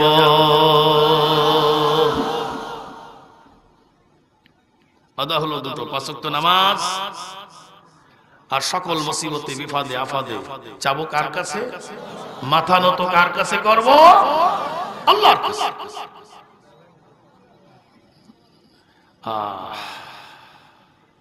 আসিয়া দেখলো, আমি যে খোদার বিশ্বাসী, আমার খোদার কাছে, আমার আল্লাহর কাছে আমার স্বামী মাথা নত করে ডাকতেছেন। আসিয়া খুশিতে বাগবাগ হয়ে গেল। দাসীকে বললে, চল এখন ঘরে চল, আর দেখতে হবে না, আমি সঠিক পথে আছি, ঠিক পথে আছি, কারণ আমার আল্লাহর কাছে আমার স্বামী মাথা নত করে সাহায্য চায়। খুশিতে বাগবাগ হয়ে ঘরে ফিরে গেলেন, আল্লাহর কাছে চাইলেন, আল্লাহ দোয়া কবুল করলেন। বিশাল লম্বা ঘটনা। আল্লাহ রাব্বুল আলামিন ফিরাউনকে একজন ফেরেশতা মানুষের সূরতে এসে জিজ্ঞেস করলেন, স্যার সিজদায় পড়ে কাঁদেন কিসের জন্য? চিন্তা নাই, আপনি আমার এই কাগজের ভিতরে একটু সই দেন। মালিকের নিয়ামত খেয়ে মালিকের জমিনি পাড়ায় যদি কোনো ব্যক্তি মালিকের সঙ্গে নাফরমানি করে, তার সাজাটা কি হবে? সঙ্গে সঙ্গে জবানতে বের হয়ে গেল, তারে পানিতে চুবাই মারতে হবে। কয় তাহলে একটু লিখে দেন স্যার। কয় আমি কি কলম মলম নিয়ে আসছি, এটা আমার অফিস নাকি? কয় স্যার কলম আমার কাছে, শুধু লিখে দেন। লিখে দেন। কয় এখন আপনি ইবাদত করেন, আপনার ইবাদতের কথা কারোর কাছে কমু না। হঠাৎ করে ফেরেশতা গায়েব হয়ে গেল, আওয়াজ হয়ে গেল, দোয়া কবুল হয়ে গেছে, নদী নালা খাল বিল পানিতে ভরাট হয়ে গেছে। ফিরাউন তো দুশমন। তারপর অনেক সময় ছেলে বলে দেখবেন সিজদা দিয়ে পিছন দিয়ে বড় তাকাই দেয় মুসল্লি আছে কিনা, ও আবার একটু তাকাই দেখতেছে নদীর দিকে পানির অবস্থা, হ্যাঁ পানিতে ভরে গেছে। সিজদার থেকে উঠে একেবারে ব্যাঙের মতন ফুলতে ফুলতে বাড়ি যেয়ে প্রথম ধমক হলো বিবির, আসিয়া আসিয়া, ও খোদা কি হয়েছে, চিল্লাও কেন? কয় চিনলি না আমি যে আল্লাহ, চিনলি না আমি যে খোদা? এই দেখ নদী নালা খাল বিল সব ভরাট হয়ে গেছে আমার কথায়, এখনো সময় আছে আমারে মান। আসিয়া কয় এত ধমকেন না, ওই জঙ্গলার ভিতরে পা দুটো গাছের সঙ্গে রশি দিয়ে বাঁধে কপাল আর নাক মাটিতে ঠেকাইয়া কার কাছে আপনি চাইতেছিলেন? তুই দেখলি করতে, আমি দেখি আসছি। আসিয়া কয় শোনো, এত ধমকা ধমকি করো না, তুমি আমার আল্লাহর কাছ থেকে পানি নিয়ে আসছো, যদি বেশি ধমকাও তোমারই গোপন কথা বলে দেব। ফিরাউন কয় বলিস না, খোদা বলা লাগবে না, কিন্তু গোপন কথা কোস না, খোদাগিরি যাইব না। বিপদে পড়ছে কিনা? আর জীবনে খোদা বলে দাবি কেউ করবে না, মহা মুসিবত। আল্লাহ যেটা পারে পৃথিবীর কেউ পারবে না, আর পৃথিবীর মানুষের যেটা পারে তারপরেও আল্লাহর ক্ষমতা শুরু হয়। সুবহানাল্লাহ। দাওয়াত শুরু করলেন। মুসা আলাইহিস সালাতু ওয়াস সালামের কওম নীল নদীর কিনারে হাজির হয়ে গেলেন। দুই পাশে উঁচু পাহাড়, পিছনে ফিরাউনি সৈন্য সমন্ত আসতেছেন, সামনে বিশাল নদী, মহাবিপদ। কার কাছে যাবে? নবীরা জীবনে কোনোদিন কোনো মানুষের কাছে মাথা নত করে নাই, সাহায্য চাই নাই। সুবহানাল্লাহ। এটাই হলো তার প্রমাণ। নবীদের ঈমান কোনোদিন দুর্বল হয় না, শুধু বাড়ছে। সুবহানাল্লাহ। ফেরেশতাদের ঈমান হলো ফিস, বাড়েও না কমে না। আর আমাদের সাধারণ মুসল্লি সাধারণ ঈমানদারের ঈমান শুধু বাড়ে আর কমে, আফেন এন্ড ডাউন। রমজান মাস আসলে দেখবেন ঈমান বেড়ে গেছে, রমজান চলে যাওয়ার সঙ্গে সঙ্গে ঈমান দুর্বল হয়ে যায়। রমজান মাস আসলে নামাজ, রোজা, দাড়ি টুপি সব থাকে, রমজান চলে গেছে দাড়িও নাই, টুপিও নাই, নামাজ। কথা ঠিক না? আমাদের ঈমান বাড়ে আর কমে, নবীদের ঈমান শুধু বাড়ছে, কমে নাই। সুবহানাল্লাহ। আপনাদের কষ্ট হচ্ছে? আমি শুধু নবীকে বোঝানোর জন্য সংক্ষেপে, নবীকে বোঝানোর জন্য দুই একটা নবীর উপমা না দিলে, উদাহরণ না দিলে আমার নবী যে কত বড় নবী এটা বোঝানো যাবে না। আমার ভাইরা, মুসা আলাইহিস সালাতু ওয়াস সালামের কওমের লোকেরা বলল, পয়গম্বর মুসা, সামনে নদী, দুই পাশে পাহাড়, পিছনে শত্রু আসতেছে, বাঁচার কোনো কায়দা নাই। মুসা আলাইহিস সালাতু ওয়াস সালাম কওমদের বললেন, কোনো চিন্তা, কোনো টেনশন নাই, আমাদের সঙ্গে আছেন আমার আল্লাহ। ومن يتوكل على الله فهو حسبه। মুতাজ্জহ হও আল্লাহর দিকে, জোরে কান সুবহানাল্লাহ। আল্লাহ উত্তম সাহায্য। ডাক দিলেন, আল্লাহ গো, দুই পাশে পাহাড়, পিছনে আমাদের শত্রু প্রাণ সৈন্য সমন্ত নিয়ে আসতেছে, সামনে বিশাল নদী, পার হয়ে যাওয়ার কোনো কায়দা নেই, এখন তো মরণ ছাড়া উপায় নেই। আল্লাহ গো, তুমি আমাদের সাহায্য করো, তুমি উত্তম সাহায্যকারী। পয়গম্বর ডাক দেওয়ার সঙ্গে সঙ্গে আল্লাহর পক্ষ থেকে ঘোষণা হয়ে গেল, পয়গম্বর মুসা, দোয়া কবুল হয়ে গেছে, মাথা উঠাও, হাতের মধ্যে যে লাঠিখানা আছে এই লাঠিখানা দিয়ে তুমি পানির ভিতরে আঘাত করো। আঘাত করার সঙ্গে সঙ্গে 12টা রাস্তা পানির ভিতরে হয়ে গেল, পানির দেওয়াল সৃষ্টি হয়ে গেল, দেওয়ালের মধ্যে আবার জানালা সৃষ্টি হয়ে যায়।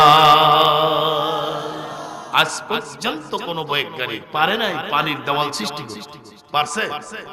আল্লাহ কয় আমি পারি, মানুষ পারে না, আমি পারি, তাই তো আমার নাম হয়েছে আল্লাহ। পানির ভিতরে পানির দেওয়াল সৃষ্টি হলো, দেওয়ালের মধ্যে আবার জানালা সৃষ্টি হয়ে গেল। 12টা কওমের লোক এই রাস্তা দিয়ে পার হয়ে ওপার চলে গেলেন। ফিরআউন দেখলো এই রাস্তা তো ভালোই, মুসা যখন পার হলো তা আমরাও যাই, পার হয়ে যাই, ধরুন। আল্লাহ কয় আয়, সুমন দিয়ে আয়। আল্লাহ কর ভালো কইব না, কি কইব? যখন ফিরআউনের সৈন্য সামন্ত নিয়ে নদীর মাঝখানে গেছে, ওই রাস্তা দিয়ে যাওয়ার সঙ্গে সঙ্গে আল্লাহ হুকুম দিলেন, পানি রে, আগে যারা পার হলো ওরা আমার পয়গম্বর, ওরা আমার বন্ধু, এখন যে আসছে এ আমার দুশমন, এ আমার শত্রু, তোরা ধরে ফেল।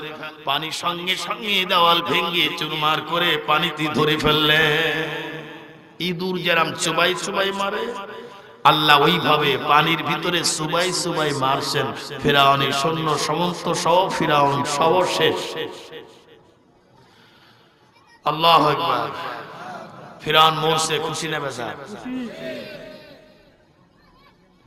মুসা আলাইহিস সালাতু ওয়াস সালাম দ্বীপের ভিতরে উঠলেন, তার কওমের লোকেরা বললেন, পয়গম্বর, এতদিন তো মুসা আমরা ফিরআউনের রাজ্যে ছিলাম, কিছু কিনে কেটে খাইয়ে বাঁচছি, এখন আপনার সঙ্গে আসার পরে দ্বীপের ভিতরে কোনো খাদ্য নাই, কিছু নেই, এখন তো মরার একটা কায়দা হয়েছে।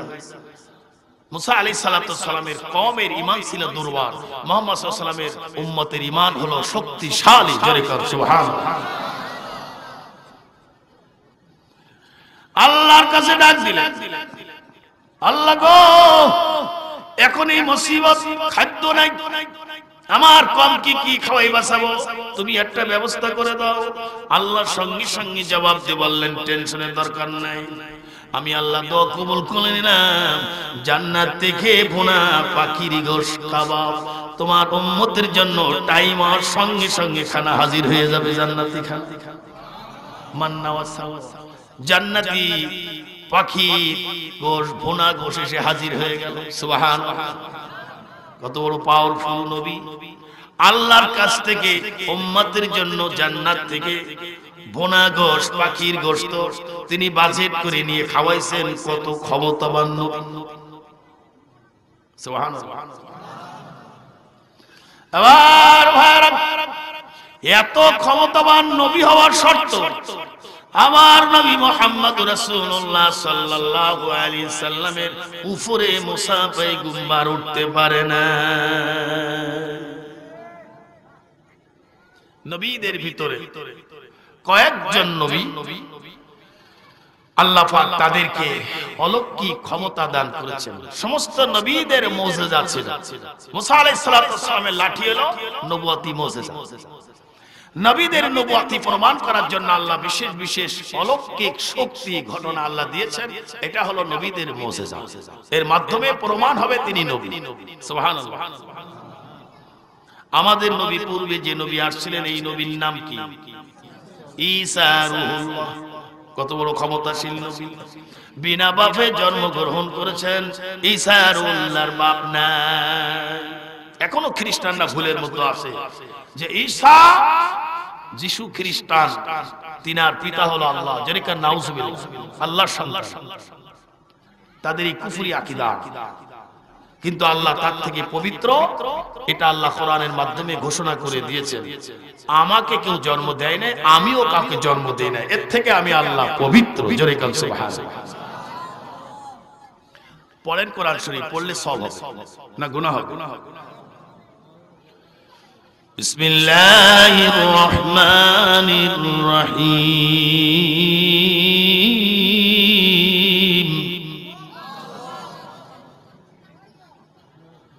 قل هو الله أحد الله الصمد لم يلد ولم يولد ولم يكن له كفوا أحد।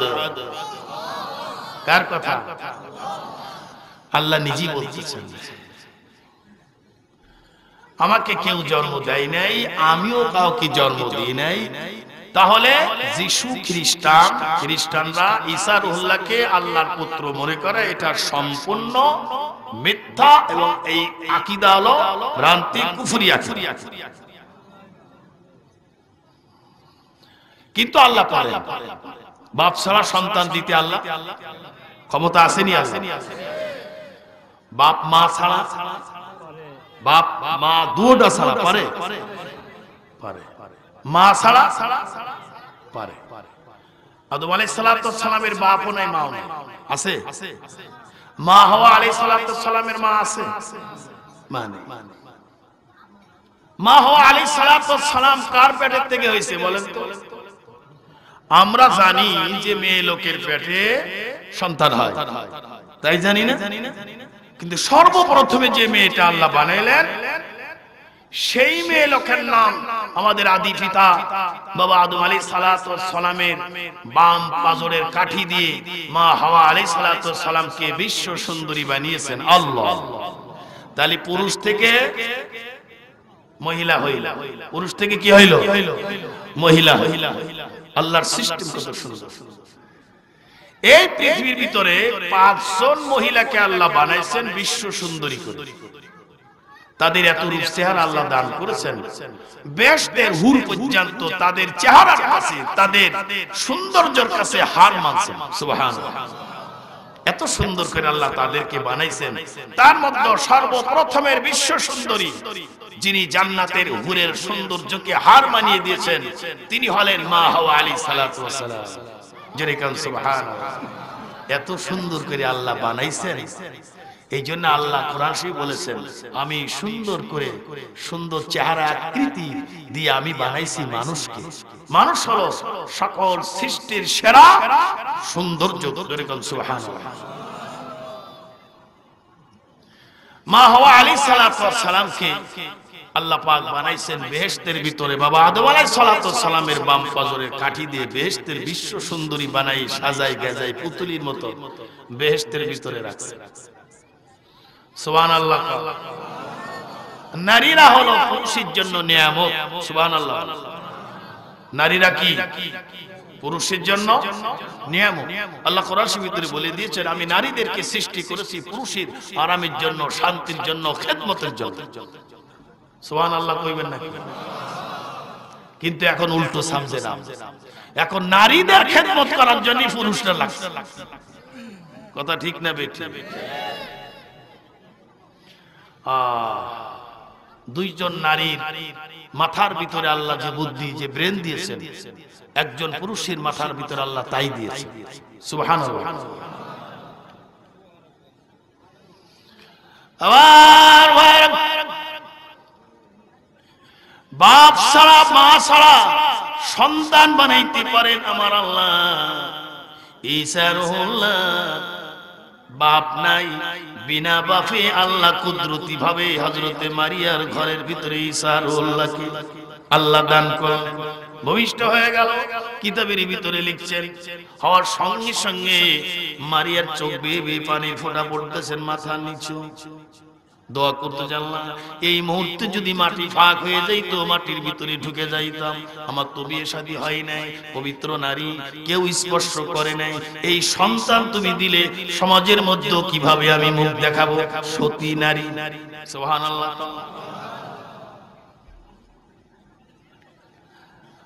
আল্লাহ রাব্বুল আলামিন সুসংবাদ দিলেন, মারিয়া রে, সন্তান দিয়েছি আমি আল্লাহ, আর তোমার ইজ্জত রক্ষা করা জিম্মাদার হয়ে গেলাম আল্লাহ। আল্লাহ যার ইজ্জত রক্ষা করবে, পৃথিবীর কেউ তার বেইজ্জতি করতে পারবে না। আল্লাহ যার বেইজ্জতি করবে, পৃথিবী কেউ তার ইজ্জত দিতে পারবে না। ইজ্জতের মালিক, বেইজ্জতির মালিক কে? আল্লাহ কোরআন শরীফ বলেছে, قل اللهم مالك الملك تؤتي الملك من تشاء وتعز من تشاء وتذل من تشاء بيدك الخير كل شيء قدير على كل شيء قدير। আমি পারি না এমন কোনো কাজ নাই। জোরে কাম সুবহানাল্লাহ। অলিনাল ক্ষমতার মালিক কে? আল্লাহ। আবার ডাক দিলেন, মারিয়া রে, এই সন্তান নিয়ে সমাজের ভিতরে চলে যাও, বয়স মাত্র 3 দিন। সুবহানাল্লাহ। এই 3 দিনের সন্তান নিয়ে ঘরে চলে যাও। কেউ যদি তোমাকে প্রশ্ন করে, মুখে বন্ধ করে তুমি ওই সন্তানকে ইশারা দিয়ে বলবা, তোমাদের কোনো প্রশ্ন থাকলে এই সন্তানের কাছে প্রশ্ন করেন, সে জবাব দিয়ে দেবে। 3 দিনের বাচ্চা। ইজ্জতের মালিক কে? হযরতে মারিয়া 3 দিনকার সন্তান ঈসা রুহুল্লাহকে নিয়ে সমাজের ভিতরে আসলেন। এই পবিত্র নারী বাইতুল্লাহর খাদেমা ছিলেন। পবিত্র নারী যখন বিয়ে শাদী ছাড়াই ছোট বাচ্চা নিয়ে আসলেন, সমাজের ভিতরে প্রচার হয়ে গেল। বহু দূর দূরান্ত থেকে মহিলারা আসে, তাকে ধিক্কার দেয়, সি সি বলে, কি সর্বনাশ তুমি করেছো, সমাজের কলঙ্ক, বংশের কলঙ্ক। বিয়ে শাদী হয় নাই, এই সন্তান তুমি কিভাবে জন্ম দিয়েছো? সকলের ধারণা এটা অবৈধ সন্তান। সবাই মুখ ফিরে সিসি করে। লোকেরা প্রশ্ন শুরু করলো, তুমি নিজেই পবিত্র নারী বলে দাবি করতেছো, অথচ তুমি সন্তান নিয়ে আসছো, তোমার তো বিয়ে শাদী হয় নাই, কোনো পুরুষ তোমাকে স্পর্শ করে নাই, সন্তান তুমি কোথায় পাইলে? হযরতে মারিয়া বললেন, ইশারা দিয়ে বললেন, যদি তোমরা জানতে চাও এই শিশু বাচ্চার কাছে প্রশ্ন করো, সে তোমাদের জবাব দিয়ে দিবে। লোকেরা বলল, 3 দিনকের বাচ্চা দোলনায় খেলা করতেছে, কি কথা বলতে পারবে? কি প্রশ্নের জবাব দিতে পারবে? হযরতে মারিয়া বললেন, প্রশ্ন করে দেখেন, জবাব পেয়ে যাবে। ইশারা দিয়েছেন কে? আল্লাহ। সুসংবাদ দিয়েছেন, কথা তোমার মুখ দিয়ে বলা লাগবে না, ছেলের কাছে বললে ছেলেই বলে। লোকেরা জিজ্ঞেস করলো, হে শিশু, তুমি পবিত্র না অপবিত্র? তুমি নিজেই বলে দাও। শিশু ঈসা রুহুল্লাহ 3 দিনকের বাচ্চা, কিতাবের ভিতরে আসছেন জন্মের সঙ্গে সঙ্গে আল্লাহ তাকে নবুয়তি দান করেছে। কয়েকজন নবীর আল্লাহ ক্ষমতা দিয়েছেন, তার মধ্যে ঈসা রুহুল্লাহ জন্মের সঙ্গে সঙ্গে আল্লাহ তাআলা নবুয়তি দান করেছেন। তিনি শিশু বাচ্চা, 3 দিনকের বাচ্চা, কোরআন শরীফের ইবারত পড়তে শুরু করে দিলেন। قال إني عبد الله آتاني الكتاب وجعلني نبيا جريكن مرحبا জবাব দিলেন, আমি আল্লাহর বান্দা, আল্লাহর গোলাম, আমি বর্তমান জামানার নবী। আর এই কিতাব আমার পরে নাজিল হয়েছে। ওয়াজআলানি নাবিয়্যা, আমি নবী, আমার পরে কিতাব নাজিল হয়েছে, আমি আল্লাহর গোলাম। জোরে কাম সুবহানাল্লাহ। ছোট বাচ্চার জবান থেকে এবার শুনে মানুষ আশ্চর্য হয়ে গেল। 3 শ্রেণী মানুষ বিভক্ত হলো, কেউ বিশ্বাস করলো, কেউ করে নাই, আবার কেউ চুপ থাকলো। সুবহানাল্লাহ। বলতেছিলাম আল্লাহ পারে কি?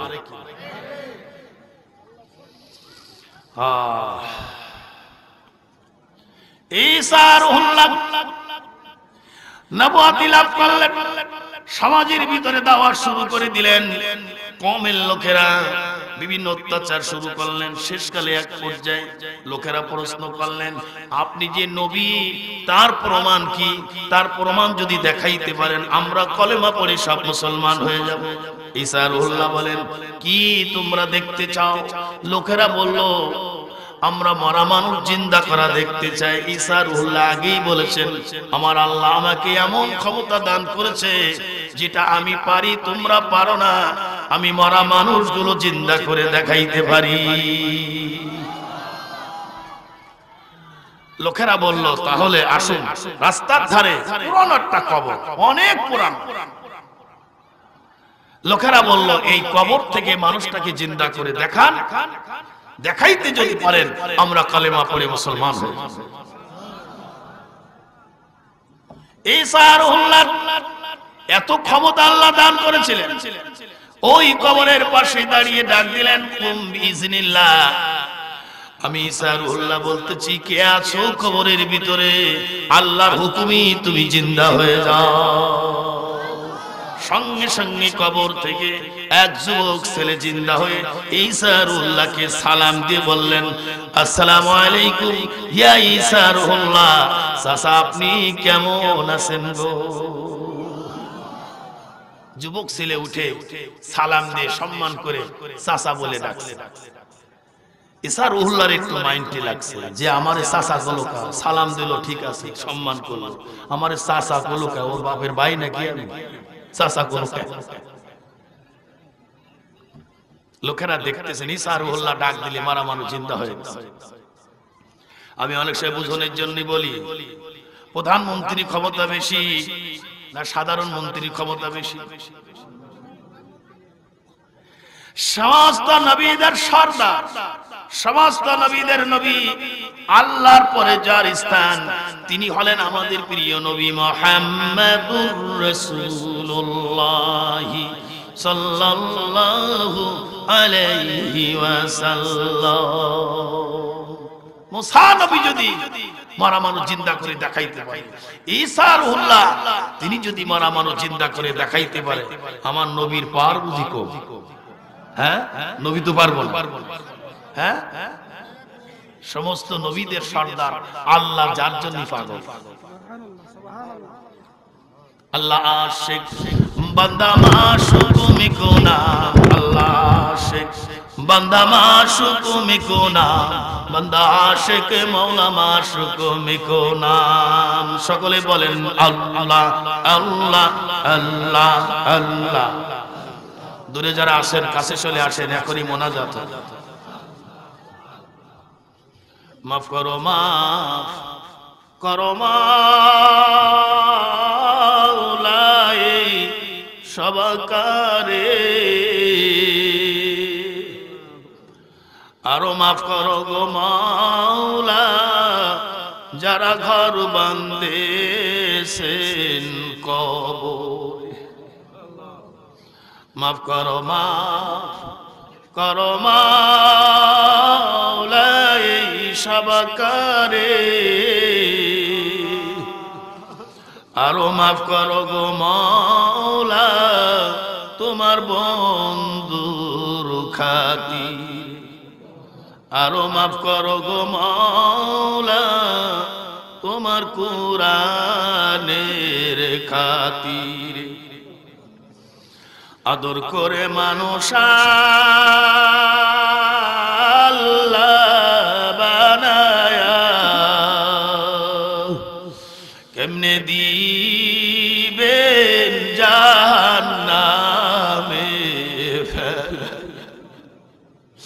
কেমনে দিবেন জাহান্নামে ফেলাই। কত গুনাহ করছি মাবুদ গোপনে, মাফ করে দেন ও গো মাওলা নিজ গুণে। কত গুনাহ করছি মাবুদ না বুঝে, মাফ করে দেন ও গো মাওলা নিজ গুণে। তুমি যদি মাফ না করো তোমার বান্দারে, বলো বান্দা এখন যাবে কার কাছে, বলো বান্দা এখন যাবে কার কাছে। বাপে মারে মায়ে ধরে সন্তান রে, মওলা তুমি মারলে আমরা যাবো কার কাছে, তুমি মারলে আমরা যাবো কার কাছে। উপায় নাই রে, উপায় নাই রে, উপায় নাই তোমার দয়া বিনে বান্দার কোনো উপায় নেই, তোমার রহমত বিনে বান্দার কোনো উপায় নেই। আল্লাহ গো, ও মাবুদ, মাহফিলের শেষে শেষ মোনাজাত কত আলিম ওলামা আশিক পাগলদেরকে নিয়ে, ইয়া আল্লাহ মসজিদ কমিটিকে নিয়ে হাত তুলেছি। আল্লাহ মাবুদ গো, আমাদের কাজ আমরা শেষ করে ফেলেছি, বাকি রয়ে গেছে তোমার কাজ কবুল করা না করার মালিক তুমি। তোমার কি মা লাগে না, তোমার কি দয়া হয় না? তুমি নিজেই বলেছো এই পৃথিবীর মধ্যে সবচাইতে বেশি মহব্বত মার অন্তরে, মার চাইতে বেশি ভালোবাসার বস্তু পৃথিবীতে আর কেউ নেই। এই মার কলিজায় যত মহব্বত সন্তানের চাইতে, এর চাইতে ৯৯ ভাগ মহব্বত বান্দার প্রতি তোমার গর্ব। হ্যাঁ মাবুদ, তাই যদি হয় তোমার কি বা লাগে না, তোমার কি দয়া হয় না? তুমি কেমন করে মানুষগুলো জাহান্নামে জ্বালাইবা আমার বুঝি আসে না। আমি দেখেছি ছোট ছোট বাচ্চাগুলো যখন পেশাব পায়খানা শরীরের ভিতরে লাগাইয়া মা মা করে ডাক দেয়, এমন কোন নিষ্ঠুর মা নাই, ডাক শোনার সঙ্গে সঙ্গে বাচ্চার কাছে চলে আসে, দেখে শরীরের ভিতরে পেশাব পায়খানা লাগাইছে। এরপরে মা সন্তানকে ধরে পানি দিয়ে গোসল করাইয়া মুখের সঙ্গে জড়িয়ে ধরে সান্ত্বনা দেয়, কান্দিস না, তোরে কষ্ট দিব না। মা হয়ে যদি এই মহব্বত ভালোবাসা দেখাইতে পারে, তোমার কুদরতি দিলে আরো 99 ভাগ মহব্বত বেশি। আমার বুঝি আসে না তুমি কেমন করে জাহান্নামে ফেলাইবা, তোমার কি মায়া লাগে? তোমার কি দয়া হয় না? তোমার কুদরতি হাত দিয়ে ধরে তোমার রহমতের পানি দিয়ে গোসল করে, তোমার কুদরতি দিলে উঠা নাও, লাথি দিয়ে তাড়াই দিও না। রাব্বুল আলামিন আমাদের জীবনের সমস্ত গুনাহগুলি maaf করে দাও। আফাত বিফাত বালা মুসিবত অসুখ বিসুখ থেকে, নফস ও শয়তানের দুখাত থেকে আমাদের হেফাজত করো আল্লাহ। আমাদের বিবি বাচ্চাগুলো হেদায়েত নসিব করো আল্লাহ। রাব্বুল আলামিন এই মাহফিল যারা করাইলো, টাকা দিল, পয়সা দিল, বুদ্ধি দিল, শ্রম দিল, আল্লাহ মেহেরবানি করে সকলের এই পরিশ্রম কবুল আর মঞ্জুর করে নাও। ইয়া আল্লাহ, তাদের বংশধর গোত্রদার আওলাদ যারা কবর দেশে শুয়ে আছে, আল্লাহ সকলের কবরে সব পৌঁছায় দাও। কবরে আযাবগুলি মাফ করে কবরগুলো বেহেশতের বাগান বানিয়ে দাও। যারা বেঁচে আছে সুস্থ শরীরে দীর্ঘ নেখায়াত বাড়ায় দাও। রব্বুল আলামিন তাদের ব্যবসা বাণিজ্য, চাকরি বাকরি, ক্ষেত ও খামারের ভিতরে বরকত দান করে দাও। প্রতি বছর এই কোরআনের তাফসীর কোরআন মাহফিল করবার তৌফিক দান করে দাও। রব্বুল আলামিন যা কিছু আলোচনা হয়েছে আল্লাহ মাগরিব থেকে শুরু করে এই পর্যন্ত ভুল ত্রুটি মাফ করে আর সব সোনার মদিনায় নবী পাকের রওজা মোবারকে পৌঁছায় দাও। আল্লাহ সকল কি জীবনে একবার হইলেও সোনার মক্কা মদিনা জিয়ারত না করে কবর দেশে ডাক দিও না গো আল্লাহ। রব্বুল আলামিন বাবা আদম আলাইহিস সালাতু সালাম থেকে শুরু করে আজ পর্যন্ত যত নর নারী মুমিন মুসলমান কবর দেশে শুয়ে আছে, আল্লাহ সকলের কবরে সব পৌঁছায় দাও। খাস করে আমাদের জনম দুঃখিনী বাপ মা ভাই বোন আত্মীয় স্বজন বন্ধু বান্ধব ছেলে সন্তান দাদা দাদি নানা নানি খালা ফুফুস্তা শ্বশুর শাশুড়ি ভক্তবৃন্দ যে যেখানে কবরে শুয়ে আছে সকলের কবরে সব পৌঁছায় দাও। কবরে আযাবগুলি মাফ করে বেহেশতের বাগান বানিয়ে দাও। যারা বেঁচে আছে সুস্থ শরীরে দীর্ঘ নেক হায়াত বাড়িয়ে দাও। আল্লাহ যাদের পিতা মাতা জীবিত আছে তাদের খেদমত করার তৌফিক দান করে দাও।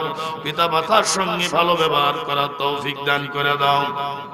রব্বুল আলামিন জানি না কার মনে কোন আশা, কার মনে কোন ব্যথা। পর্দার ভিতরে অনেক মা বোনেরা হাত তুলেছি, আল্লাহ তাদের মনের আশা পুরা করে দাও। মনে কোনো ব্যথা থাকলে দূর করে দাও। ইয়া আল্লাহ এই মাহফিলকে কবুল আর মঞ্জুর করে নাও। আল্লাহ তো জানি না কতদিন এই পৃথিবীতে রাখবো, কত বারুর বিদায় হয়ে কবর দেশে চলে গেল কিনা জানি কোন দিন কবরে ডাক এসে যায়। রব্বুল আলামিন তোমার পবিত্র নামের কালেমা শরীফ আমাদের জবানের ভিতরে জারি করে দিও, লা ইলাহা ইল্লাল্লাহু মুহাম্মাদুর রাসূলুল্লাহ।